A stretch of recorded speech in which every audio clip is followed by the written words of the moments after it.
좌우에 계신 분에게 인사하실 때 당신 때문에 행복합니다 라고 인사 한번 하시겠습니다.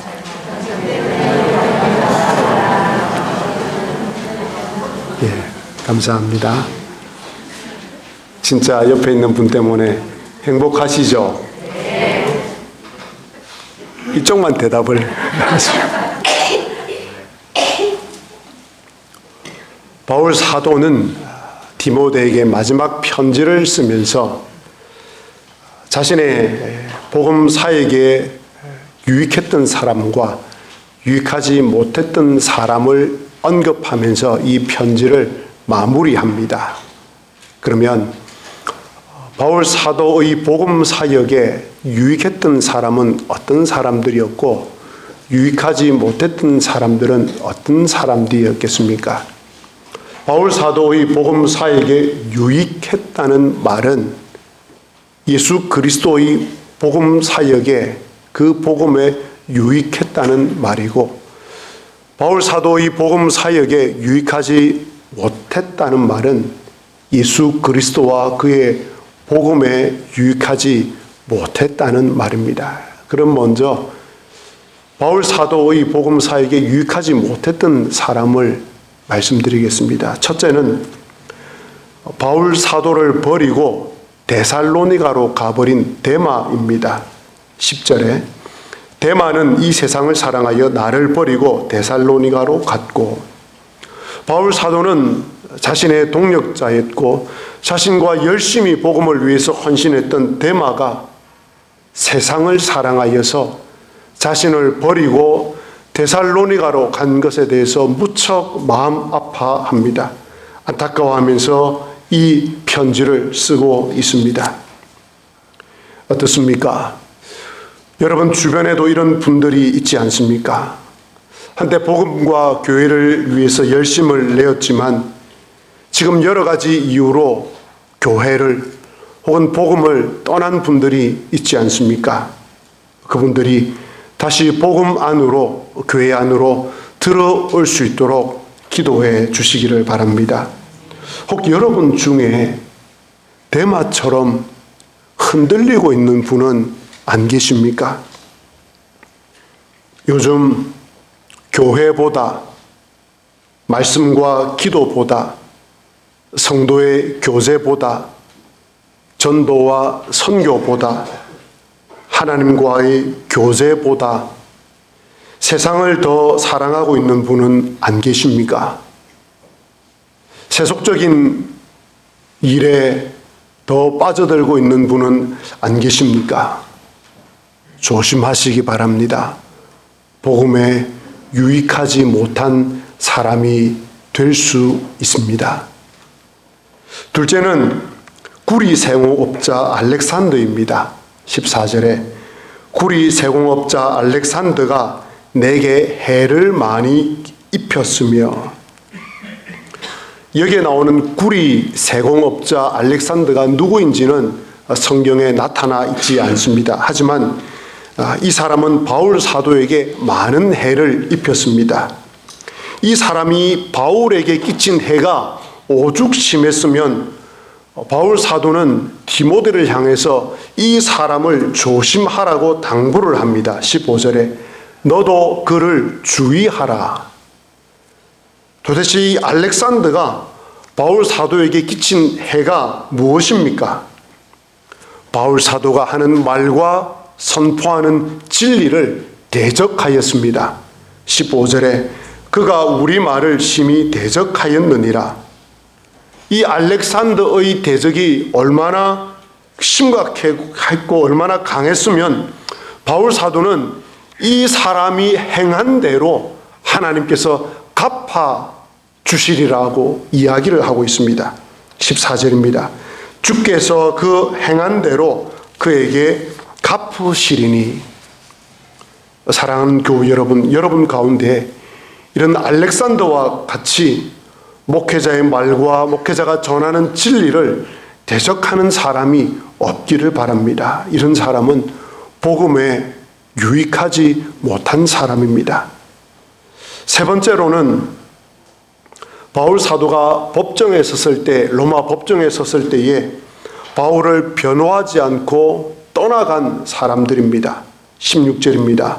내가 처음 변명할 때에 나와 함께한 자가 하나도 없고, 이 사람들은 바울 사도 곁에 있으면서 바울 사도가 충분히 옳음에도 불구하고 바울이 로마 법정에 섰을 때에 바울 사도를 전혀 변호해 주지 않고 다 떠나버렸습니다.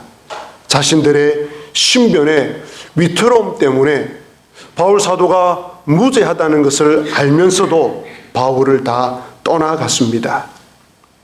교회 안에도 이런 사람이 있습니다.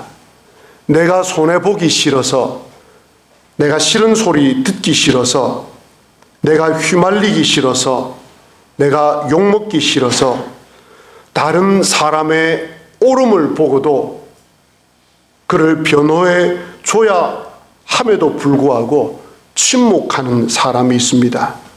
복음에 유익하지 못한 사람입니다. 이제 바울 사도가 자신의 복음사에게 유익한 사람을 이야기하고 있습니다. 첫 번째는 디모데입니다. 바울 사도는 이 디모데가 얼마나 보고 싶었으면 이런 표현을 씁니다. 9절에 너는 어서 속히 내게로 오라. 20절에 너는 겨울 전에 어서 오라. 바울 사도가 디모데를 향하여서 겨울 전에 속히 오라고 하는 것은 이 지중해는 겨울이 되면 파도가 높기 때문에 항해를 할 수가 없습니다. 그래서 바울 사도는 디모데에게 겨울 전에 어서 속히 오라고 합니다. 감옥에 갇혀있는 바울 사도가 얼마나 쓸쓸하고 외롭겠습니까? 그 바울 사도는 영적인 교제를 나누고 싶어서 그의 영적인 아들 디모데를 향하여서 속히 오라고 합니다. 겨울 전에 어서 오라고 합니다. 바울 사도와 디모데 간의 이 영적 우정이 너무 아름답습니다. 여러분 어떻습니까? 여러분은 영육 간에 힘들고 외롭고 낙심될 때에 부르고 싶은 사람이 있습니까? 영적 교제를 나누고 싶어서 부르고 싶은 디모데와 같은 사람이 있습니까? 아니면 바꾸어서 누군가가 영적으로 힘들고 육체적으로 고통스러울 때 누군가를 부르고 싶을 때 그 부르는 대상이 여러분입니까? 여러분은 그 부름의 대상이 됩니까? 우리 교회 안에 여러분들 서로 간에 이런 영적 교제를 나누는 분이 있습니까? 내가 너무 힘들다 요즘 와서 좀 도와줄래? 라고 할 만한 사람 우리 교회 안에 혹 있습니까?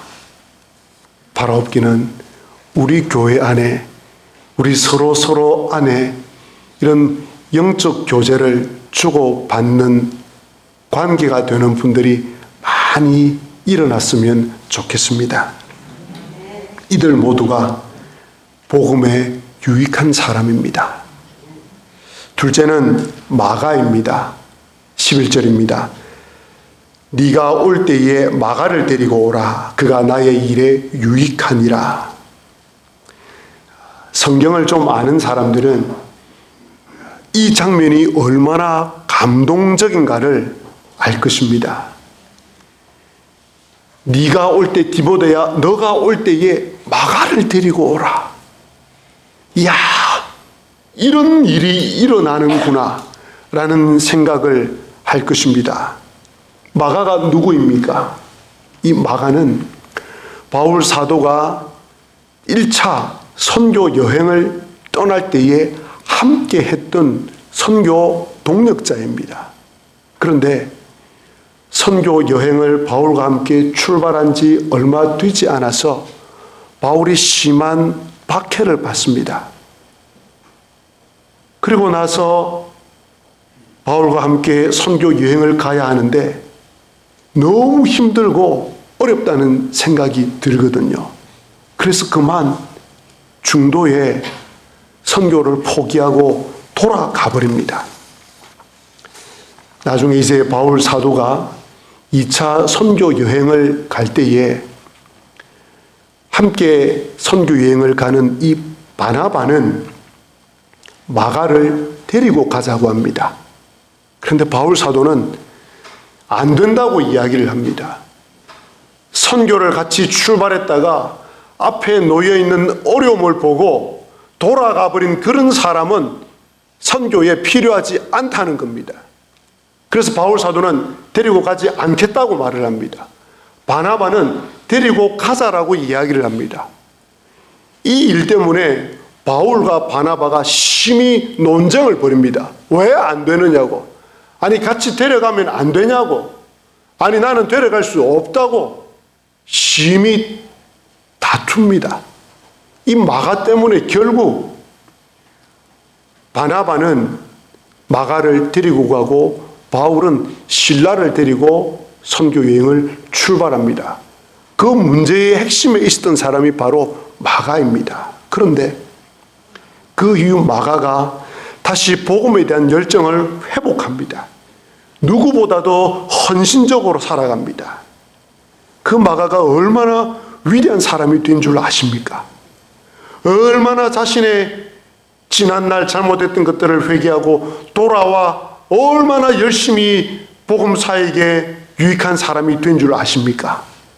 그 마가가 바로 마가복음을 기록한 이 마가입니다. 실패를 딛고 일어선 사람 마가, 다시 열정을 회복한 사람 마가, 복음에 유익한 사람 마가, 바울 사도의 사역에 유익한 사람이 다시 되었던 마가입니다. 여러분 가운데 마가처럼 신앙생활에 실패한 사람이 있습니까? 영적으로 무너진 사람이 있습니까? 다시 힘을 내시기 바랍니다. 과거의 실패와 실수와 죄책감에 파묻혀 있지 마시기 바랍니다. 벗어나시기 바랍니다. 하나님께서는 여러분을 다시 쓰시기를 원하십니다. 하나님께서는 다시 여러분이 복음에 유익한 사람이 되기를 원하십니다. 그래서 함께 다시 시작하자고 말씀하십니다. 바로 없기는 혹 마가처럼 실패한 분들이 계시다면 다시 회복하셔서 복음에 유익한 사람이 되시기를 바랍니다. 세 번째로는 바울의 수많은 동력자들입니다. 10절에 나오는 그레스게는 갈라디아로, 디도는 달마디아로 사역을 따라서 갔습니다. 12절에 두기고는 복음 사역을 위해서 에베소에 보내어졌습니다. 19절에 브리스가와 아굴라 부부가 나옵니다. 이들은 바울과 직업이 똑같은 천막을 만드는 사람들이었습니다. 그들은 바울과 직업이 똑같아서 마음이 너무 잘 맞았습니다. 그래서 그들은 바울의 선교 사역에 동참을 했습니다. 어느 정도였냐면 그들은 바울을 위하여서 자신의 생명까지도 내놓았던 사람들입니다. 아마 모든 목회자들이 이 브리스가와 아굴라와 같은 부부를 만나는 것일 것입니다. 19절에는 오네시보로가 나옵니다. 아마 여러분 기억하실 것입니다. 디모데후서 1장에 나오는 사람입니다. 바울 사도가 감옥에 갇혔을 때에 그를 찾을 때까지 찾아다니면서 바울 사도를 찾아서 위로해 주었던 사람이 오네시보로입니다. 20절에는 에라스도가 나옵니다. 디모데와 함께 마게도냐로 파송을 받은 주님의 일꾼입니다. 드로피모는 에베소 교인들이 예루살렘 교회가 어려웠을 때에 예루살렘 교회를 위해서 헌금을 했는데 그 헌금을 가지고 예루살렘까지 가는 일에 책임을 맡았던 사람이 바로 드로피모입니다. 근데 이 신실한 일꾼이 지금은 병이 들어서 밀레도에 머물고 있습니다. 21절에는 로마 교회의 성도인 어블로와 부데와 니노와 글라우디아가 나옵니다. 이 모든 사람들이 디모데에게 문안한다고 이야기를 합니다. 로마 교회의 귀한 일꾼들입니다. 제가 이 디모데후서 마지막에 나오는 사람들의 이름을 일일이 거명하고 이들이 행한 일을 밝히는 것은 이들 모두가 예수 그리스도의 복음에 유익했던 사람들이기 때문입니다. 주님께서 이 성경에 이 이름을 기록하고 이 이름을 우리에게 들려주는 것은 이들 모두가 주님의 복음에 귀한 일꾼들이었고 유익했던 사람들이기 때문입니다. 이들이 있었기에 바울 사도의 복음 사역이 가능했습니다. 이런 일꾼들이 있었기에 복음과 교회가 확장되어 갔습니다. 그 고난의 시대의 말입니다. 그리고 이제 마지막으로 복음에 유익했던 사람을 소개하겠습니다. 바로 누가입니다. 누가는 정말 대단한 일꾼입니다. 마지막까지 바울 곁에 남아 있었던 사람입니다. 11절에 오직 누가만 나와 함께 있느니라. 앞에 언급했던 많은 사람들이 좋든 나쁘든 여러 가지 이유로 사역을 따라서 또한 세상을 따라서 바울 곁을 떠나갔습니다. 그런데 오직 누가만 바울 곁에 있습니다. 누가는 바울 사도의 주치 의사였습니다. 바울 사도가 2차 전도 여행을 갈 때부터 바울과 동행을 했고 마지막까지 바울과 함께 있었습니다. 자신의 생명이 위태로움에도 불구하고 누가는 끝까지 바울 곁에 남아서 바울을 지키고 있었습니다. 정말 귀한 일꾼이었습니다. 그 결과 누가는 정말 놀라운 업적을 남깁니다. 누가는 12제자가 아닙니다. 그럼에도 불구하고 누가는 바울 사도로부터 들었던 일들을 정리를 하고 그리고 몸소 본인이 선교를 다니면서 처음 했던 성령님의 그 놀라운 것들을 모아서 놀랍게도 2권의 책을 씁니다. 바로 여러분들이 잘 알고 있는 사복음서 가운데 누가복음을 이 누가가 기록을 합니다. 그리고 사도행전을 이 누가가 기록합니다. 우리는 이 누가로 인하여서 사도행전의 성령 하나님께서 당신의 교회를 어떻게 세웠는지를 우리는 볼 수 있게 되었습니다. 이 누가로 말미암아 바울 사도가 끝까지 힘을 낼 수 있었고 그리고 그가 쓴 누가복음과 사도행전으로 말미암아 오고 오는 수많은 믿음의 사람들이 이 두 성경을 통하여서 힘을 얻고 오늘도 힘차게 믿음으로 살아가고 있습니다.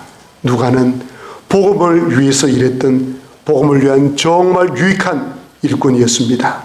사랑하는 교우 여러분, 복음과 교회를 위해 수고하는 사람 곁에 끝까지 남아있는 사람이 되어 주십시오.